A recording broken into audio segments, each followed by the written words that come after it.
Аз братле, февруари мисля, че стана последно това с Индърдо, къде ми се пръщи това един нерв. Да. И тогава много трагично, драматично. Когато сглабяхме, нали? Ти беше болничен. Да. Всъщност следвало, как помниш, аз не мога. От тогава, нали, мина ми нещо пусна, не мога по-да. Що? Добре, Как или? Не, стегам се гърба, брат. Да не мога върва, влача се. Това бързо. Да, те влача се така. По някакви упражнения правих. Значи, това не минава. Пуснем време за един ден и си виси така. Не минава. И почна ми наближава там рожден ден, те викат какво куп. Аз там стандартните неща, нещо дрехи там. Обаче ми трябваше стойка за микрофон. Път ми също. Ще ти мога да се чуеш. И сега обаче се пих, нали, с гърба, че супер много ме товари. Викам някакъв масаж ми наши, в смисъл такова на ваучер. Това съм задължен да ида, защото не 5 пари за масаж, защото нали се... Ваучер, че да.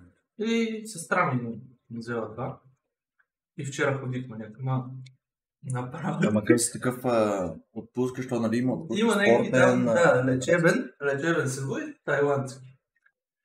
И то има някакъв върте. Първо проверихме го в интернет с Хелика, щупихме се от мяко. Може да е пипал.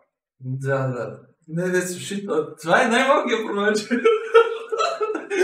ти ме лизаш в това. Той е някакъв дюшек. Все едно е тук е своя някакъв дюшек, знаете. И идва и на масаж. И затварям това. И той първо изглежда човека някакъв такъв друга планета. Къде се намира? В изток. Такъв скъпарски квартал. Да.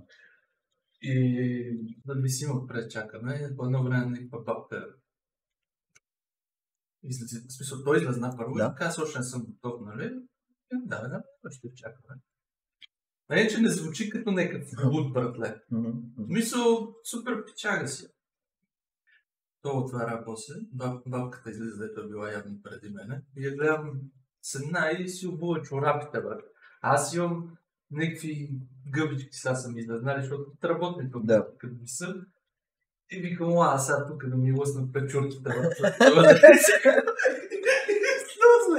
И викам, сега това ние още от началото ще се скараме, аз ще кажа, аз се събувам, той ще ме изгоня. Си колко чорапи, ама не ме карате, както и да е влизам. И той някакъв клека и почва рови в едно шкафче. И ми така с някакво смирчица. Сега ще ти дам дрехи за борба. Нали, вади някаква пижама. Нали, явно има пред, че за това мачка, нали, борбата. И вади някаква пижама.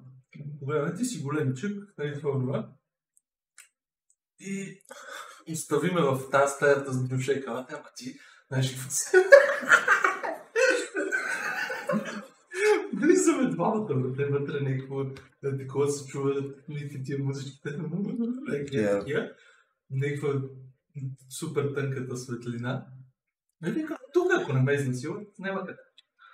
И той вика, сега да се преоблечи, нали, аз ще дойдем. И излезна. И аз обличам това, бати, стигам тук до парката. Няма никой. Не мога влезна му пижамата, ама накрая, нали, накрая се пребори. Тя беше с връзки, да се ходи.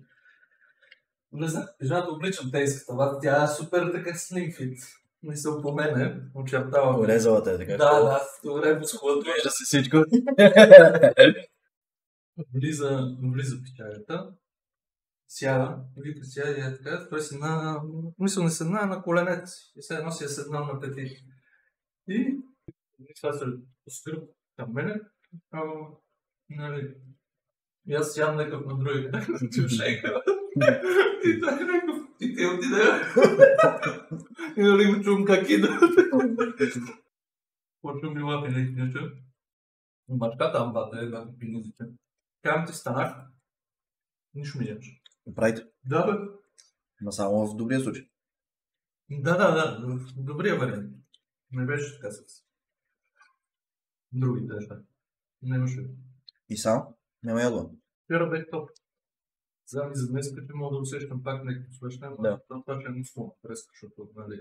А каза ли ти от това? Не, аз знам от какво е. В смисъл, знам какво се предизвикало, знам защо продължава с това, просто той са трябва му време Да. и постоянство от моя страна, нали, нещо да тренирам, че да си заздравя това.